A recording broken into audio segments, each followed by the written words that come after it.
नमस्कार,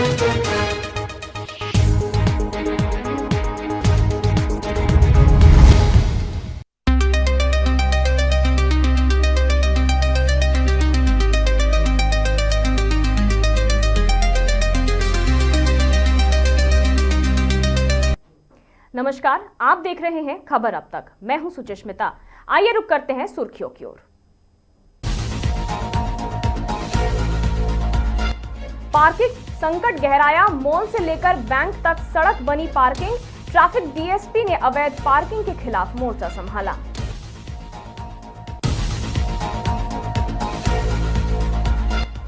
राजमहल में 10 करोड़ की विकास योजना का शिलान्यास व उद्घाटन। विधायक एमटी राजा बोले, रोजगार के नए अवसर खुलेंगे।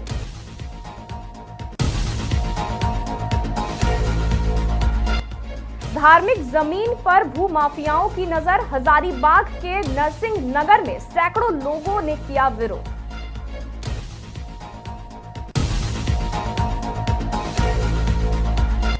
सांसद मनीष जायसवाल ने संजय सिंह स्टेडियम का किया औचक निरीक्षण। अंडर 23 महिला टीम से की खास मुलाकात।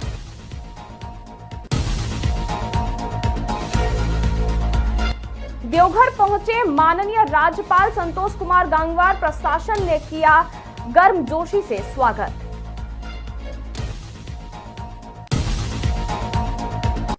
अब बढ़ते हैं विस्तारित खबरों की ओर।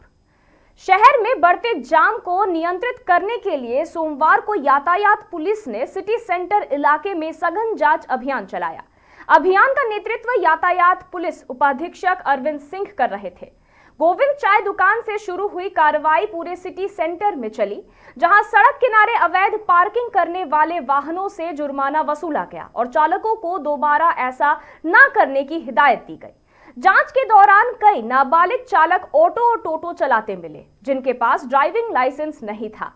सभी वाहनों को जब्त किया गया। अभियान में सर्जेंट राकेश दुबे सहित यातायात पुलिस की टीम मौजूद रही। उपाधीक्षक अरविंद सिंह के अनुसार लगातार मिल रही शिकायतों के बाद यह कार्रवाई की गई और लोगों से अपील की गई कि अवैध पार्किंग बंद करें, अन्यथा सख्त कार्रवाई व जुर्माना जारी रहेगा।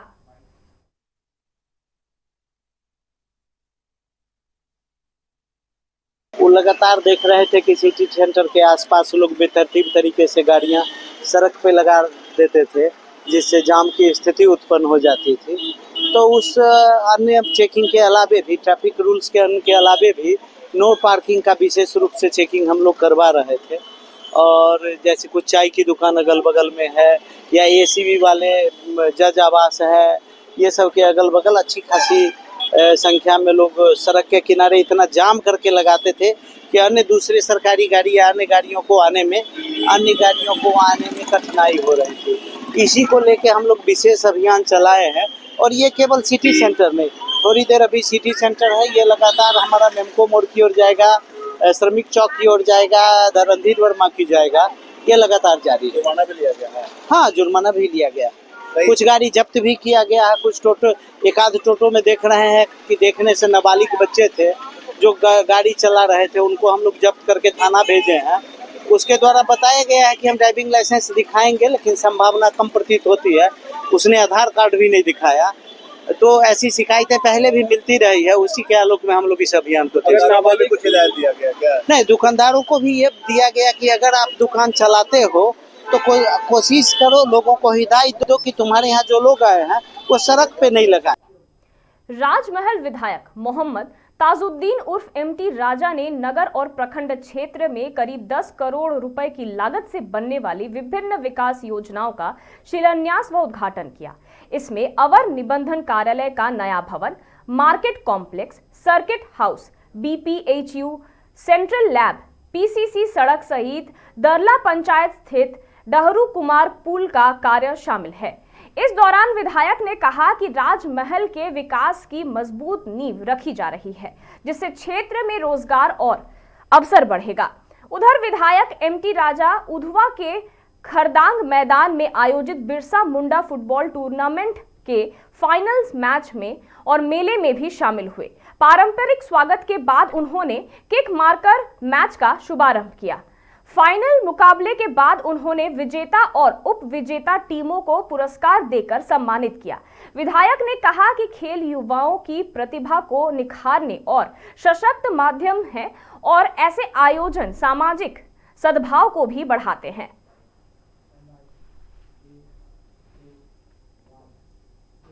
हजारीबाग जिले के कटकमदाग प्रखंड के नरसिंह नगर सोसाइटी में गैर मंजूर व धार्मिक जमीन पर भू माफियाओं की नजर पड़ने से स्थानीय लोगों में आक्रोश फैल गया है। सैकड़ों की संख्या में हिंदू धर्मानुयायी लोग एकजुट होकर मंदिर परिसर पहुंचे और भू माफियाओं के खिलाफ विरोध जताया। स्थानीय निवासियों का कहना है कि सोसाइटी में 100 से अधिक परिवार रहते हैं और सभी की आस्था मंदिर से जुड़ी हुई है। आरोप है कि मंदिर के समीप खाली जमीन पर भू माफिया गलत कागजात बनाकर कब्जा करने और उसे बेचने का प्रयास कर रहे हैं। लोगों ने स्पष्ट किया कि यह जमीन धार्मिक है और किसी भी तरह से इसे निजी कब्जे में नहीं जाने देंगे।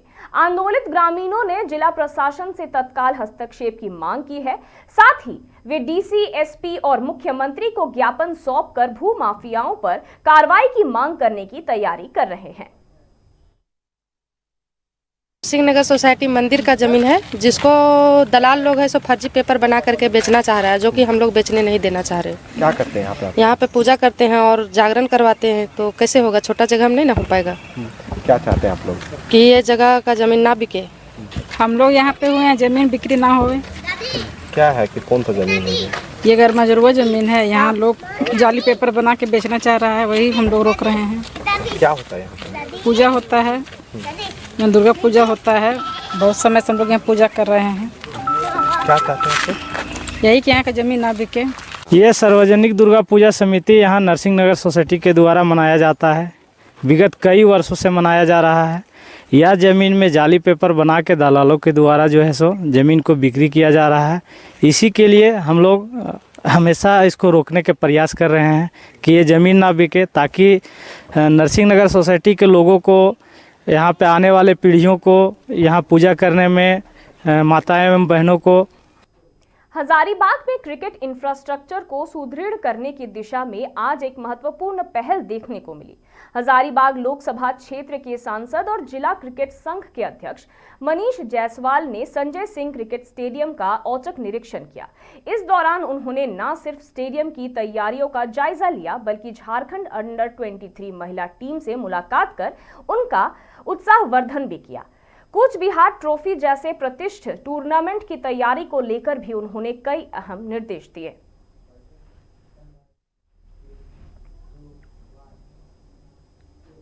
देवघर में आज एक महत्वपूर्ण राजकीय कार्यक्रम के तहत राज्यपाल संतोष कुमार गंगवार का आगमन हुआ।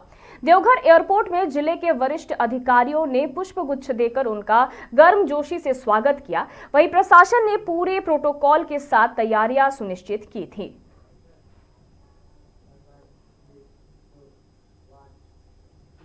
रानीगंज में एक निजी अस्पताल में महिला मरीज की मौत के बाद तनाव फैल गया। परिजनों का आरोप है कि डॉक्टर की लापरवाही के कारण 20 वर्षीय सुनारा की मौत हो गई। परिजनों के मुताबिक रविवार शाम भर्ती होने से लेकर सोमवार सुबह मौत तक डॉक्टर मरीज को देखने नहीं आए। घटना के विरोध में परिजनों और स्थानीय लोगों ने अस्पताल परिसर में प्रदर्शन किया और डॉक्टर व अस्पताल प्रबंधन पर कार्रवाई की मांग की। उन्होंने कहा कि मामले की शिकायत प्रशासन से की जाएगी। फिलहाल अस्पताल परिसर में तनावपूर्ण माहौल है, जबकि अस्पताल प्रबंधन की ओर से अभी कोई प्रतिक्रिया नहीं मिली है। ছিলাম বাইরে, আমি বাস চালাই। আমাকে রাত্রে 6টায় ফোন করলো, বেলুলা ভর্তি করেছে বাঁশড়া হসপিটালে নার্সিংহোমে। আমি এসে গাড়ি দাঁড় করে জলদি এসেছি। আমাকে ব্লাড খুঁজলো 2 বোতল, আমি 1 বোতল কোনো রকম জোগাড় করে দিয়েছি। তারপরে রাত 1টার সময় আমাকে বললো, এত বড় স্লিপ দিল, বলে এই ওষুধগুলো এনে দেন। বিল করলাম 6322 টাকা ওষুধের দাম, সেও দিয়েছি আমি। তো ডাক্তার কাল থেকে ভর্তি করেছে, এখনো ট্রিটমেন্ট কেন করে নেই ডাক্তার? ডাক্তার চলতি তো আমার মেয়েটা চলে গেল। সময় ভর্তি হয়েছে, পেশেন্টটা ভর্তি করে ডক্টর অভিষেক ঘোষের আন্ডারে অ্যাডমিট হয়েছে।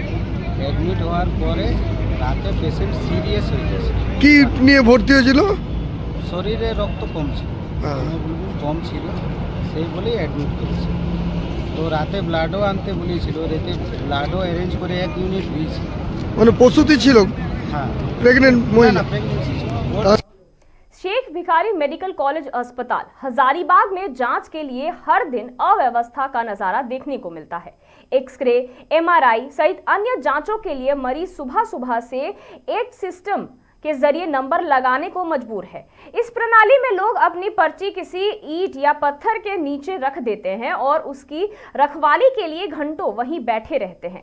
मरीजों का कहना है कि अगर थोड़ी देर के लिए भी अपनी जगह छोड़ी तो दूसरा नंबर आगे लगा देता है। डॉक्टर सुबह 10 बजे आते हैं, लेकिन मरीजों को 6 बजे से ही लाइन में बैठना पड़ता है।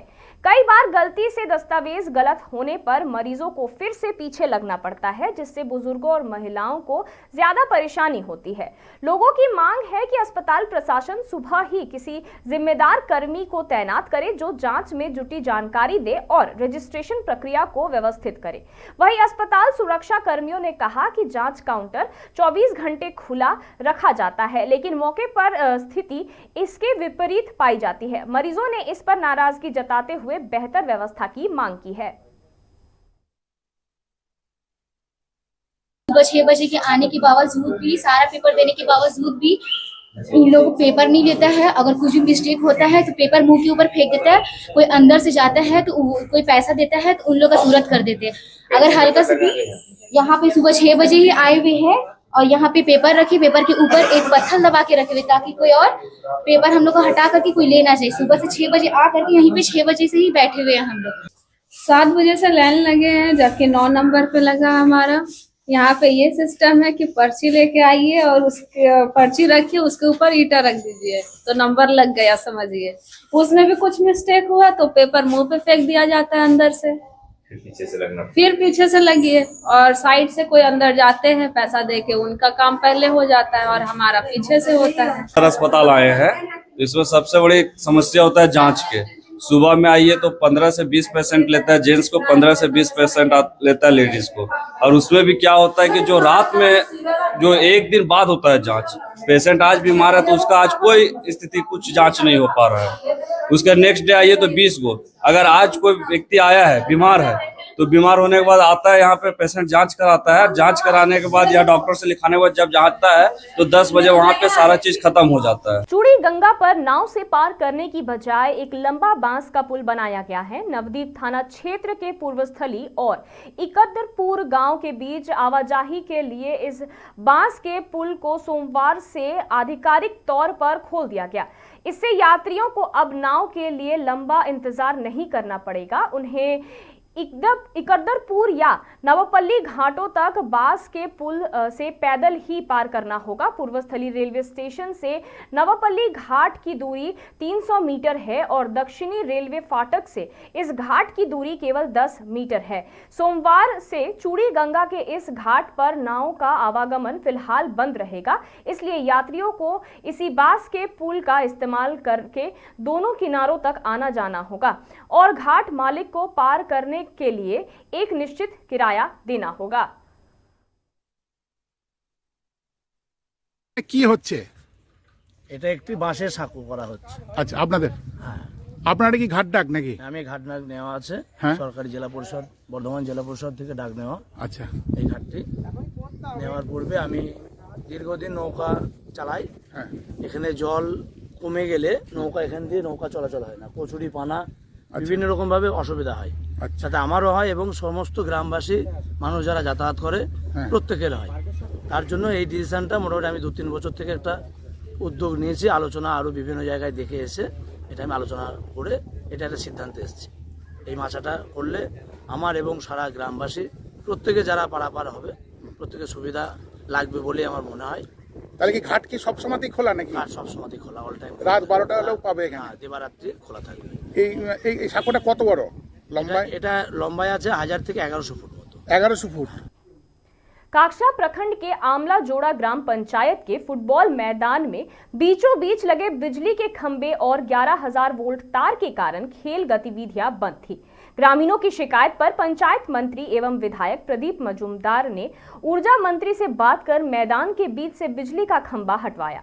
मंत्री की इस पहल से गांव में खेल का माहौल फिर लौट आया। खंबा हटाने के बाद काक्षा ब्लॉक युवा तृणमूल कांग्रेस ने उस मैदान पर 2 दिवसीय फुटबॉल प्रतियोगिता का आयोजन किया। फाइनल मैच में पंचायत मंत्री प्रदीप मजूमदार, परिवहन निगम अध्यक्ष सुभाष मंडल और कई स्थानीय जनप्रतिनिधि मौजूद रहे। मंत्री ने कहा कि गांव के युवाओं का उत्साह और खुशहाली हमेशा बनी रहे।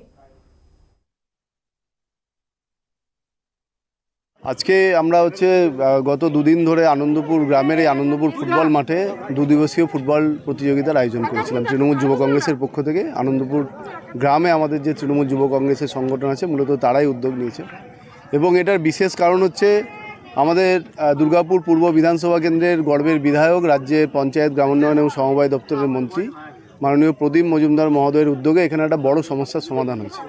এই ফুটবল মাঠের একদম মধ্যখান দিয়ে একটা হাই টেনশনের লাইন এবং খুঁটি এখানে গিয়েছিল, যার ফলে ছেলেমেয়েরা মাঠটা এত ভালো মাঠ থাকা সত্ত্বেও খেলাধুলা করতে পারছিল না, আতঙ্কের পরিবেশ তৈরি হয়েছিল মাঠের মধ্যে একটা। তো রাজ্যের মাননীয় মন্ত্রী আমাদের বিধায়ককে বলার পর উনি অত্যন্ত তৎপরতার সাথে দপ্তরের সাথে যোগাযোগ করে, বিদ্যুৎ দপ্তরের সাথে যোগাযোগ করে একদম নিখরচায়, পুরো সরকারি খরচায় এই বিদ্যুৎবাহী তার এবং খুঁটিগুলোকে এখান থেকে সরিয়েছেন, যেটা একদম অসাধ্য ছিল। এবং সরানোর পরে গোটা আনন্দপুর গ্রাম তথা এলাকার সমস্ত ক্রীড়ামোদী মানুষ, সাধারণ মানুষ প্রত্যেকেই এটাতে খুশি হয়েছেন এবং রাজ্যের মাননীয় মন্ত্রীকে, আমাদের মাননীয় বিধায়ককে আমরা কৃতজ্ঞতা জানানোর জন্যই বিশেষ করে আজকের এই ফুটবল প্রতিযোগিতার আয়োজন করেছি। दुर्गापुर में निजी सीमेंट फैक्ट्री की श्रमिक अपने अधिकारों की मांग पर डटे हुए हैं। 119 दिनों से चल रहे इस आंदोलन में कर्मियों ने समान काम के लिए समान वेतन, उचित ग्रेडेशन, धूल भत्ता और सेवानिवृत्ति लाभ जैसी 10 सूत्री मांग रखी है। फैक्ट्री प्रबंधन द्वारा 28 श्रमिकों को काम से वंचित किए जाने और बकाया भुगतान न होने के बावजूद श्रमिकों का मनोबल अडिग है। उनका कहना है कि जब तक एरियर सहित बहाली नहीं होती है आंदोलन जारी रहेगा। आंदोलनकारियों का दावा है कि यह 18 वर्षों में श्रमिक पक्ष में लिया जाने वाला पहला बड़ा कदम साबित हो सकता है।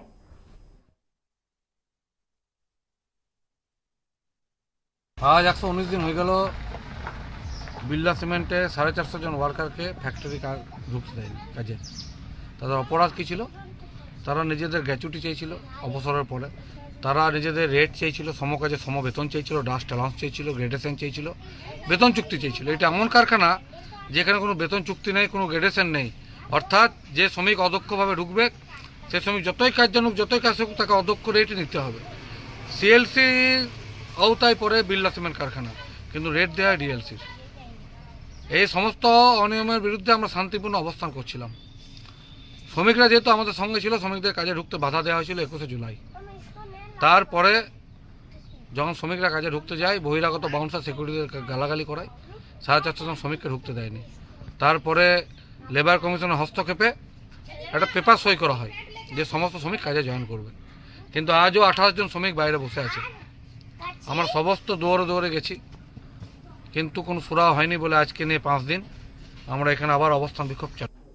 दुर्गापुर के राजीव गांधी मेला मैदान में 5 से 15 दिसंबर तक रंगारंग दुर्गापुर उत्सव का आयोजन होगा।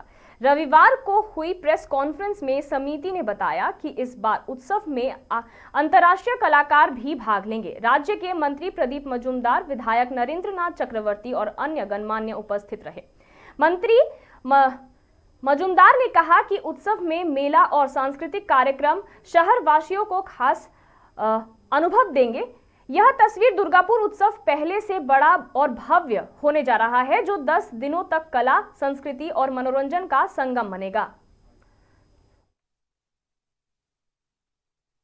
नरेंद्रनाथ चक्रवर्ती एवं आमादेर सभापति तृतीय वर्षेर এই उत्सव कमिटिर श्री कवि दत्त महाशय तारा प्राঞ্জল भाषाয় বলেছেন আমাদের এই উৎসব দুর্গাপুরের ঐতিহ্য, দুর্গাপুরের সংস্কৃতি প্রেম তাকে সঙ্গে করে এখানের মানুষের উৎসব করাই, পরিচালনা করা এবং সংগঠিত করা, এটি হচ্ছে আমাদের উদ্দেশ্য।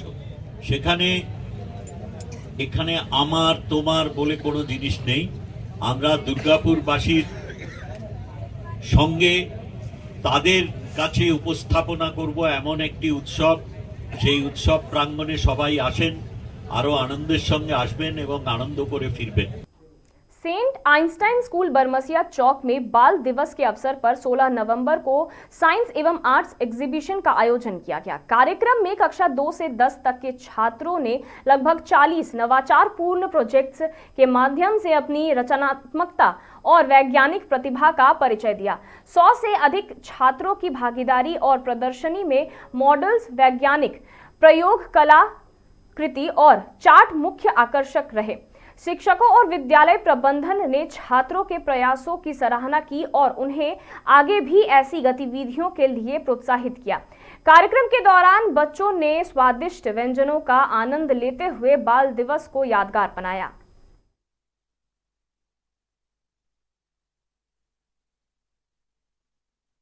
आज संत ऑगस्टिन स्कूल अपने बच्चों के साथ मिलकर के साइंस और आर्ट एग्जीबिशन का हम लोग आज छोटा सा समारोह रखे थे और ये होना था चिल्ड्रंस डे के दिन, लेकिन किसी कारणवश ये 2 दिन डिले हो गया और इसमें कम से कम 30 से 40 प्रोजेक्ट और कम से कम 100 बच्चों ने पार्टिसिपेट किया जो हमारे ही स्कूल के थे, संत ऑगस्टिन स्कूल से, जो बरमसिया में अवस्थित है। और इसमें लोगों ने साइंस से जुड़े हुए बहुत सारे मॉडल को बनाया और इसके अलावा केमिस्ट्री के बहुत सारे एक्सपेरिमेंट को दिखाया, आर्ट्स के बहुत सारे मॉडल को दिखाया और ये एक छोटा सा प्रयत्न है बच्चों के अंदर क्रिएटिविटी और जागरूकता और पढ़ाई के प्रति इंटरेस्ट बढ़ाने के लिए। ये हमारे तरफ से एक छोटा सा प्रयत्न किया जा रहा है ताकि बच्चे और भी इंटरेस्टेड वे में चीजों को सीख सके, पढ़ सके। खबर अब तक में फिलहाल इतना ही। और खबरों के लिए देखते रहिए मिरर मीडिया।